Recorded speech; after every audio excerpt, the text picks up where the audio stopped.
A Handful of Honey by Annie Hawes. Read by Saskia Wickham.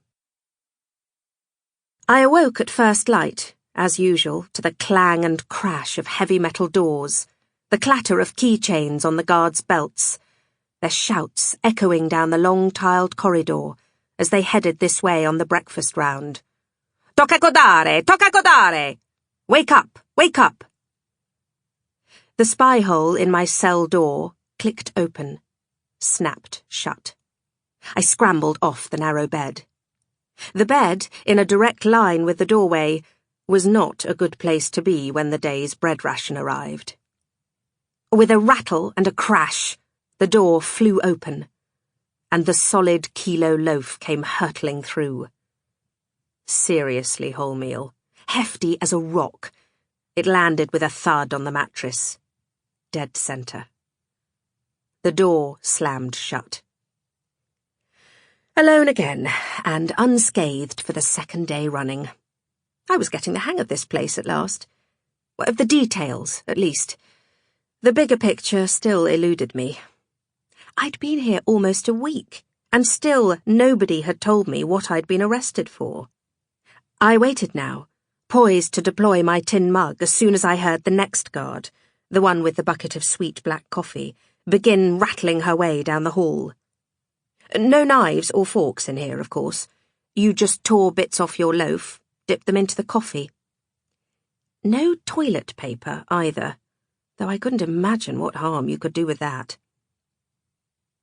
Early sunlight was streaming through the window high up in the yard-thick wall. That unreachable square of luminous blue, the odd passing cloud, were all that was left of the Portugal I'd known for the last 4 months. A friendly village just south of Lisbon, a tiny sun-filled house, leafy grapevines outside the door. My slightly derelict home, a spare farm building, was the headquarters of Octavio and the young locals my own age who had befriended me. Octavio's mother was letting me stay in the upstairs rooms in exchange for a bit of cleaning while I looked for a proper job. Here came the coffee. Grab the tin mug. If you weren't standing by the door when the guard looked through the spy hole, she'd snap it shut again. And that bread was seriously hard work with no coffee to wash it down. Strange fact, I'd never come across any kind of brown bread at all in this country until I found myself behind bars. Stone ground here in Portugal was seen, apparently, as a form of punishment. Must tell the mother that. If I ever saw her again, that is. The only people to witness my departure in the unmarked car, supposedly to answer a few questions about my lost passport, were Octavio and his mother Eugenia. Not that any of us really believed it was about my passport. These weren't the normal police from the station down the road, where I'd reported the thing lost, but the plainclothes PIDE, the Polizia Internazionale de Difesa do Estado. The dictator Salazar was still in power at the time, the early 1970s, and the PIDE was his much-feared political force. The PID didn't need to arrest people.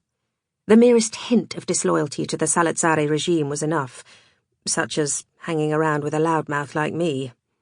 Your father might inexplicably lose his job. He might never get another.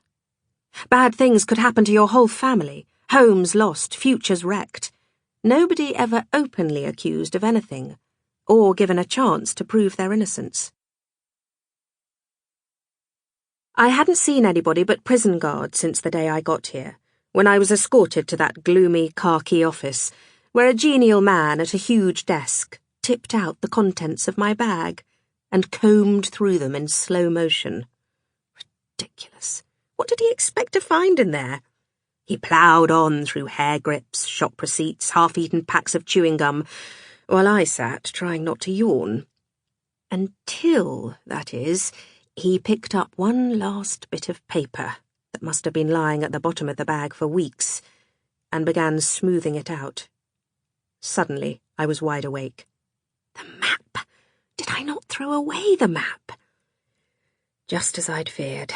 The scribbled zigzags of the hill path leading through the scrubland and across the border were plain to see, with the position of the sentry post marked out.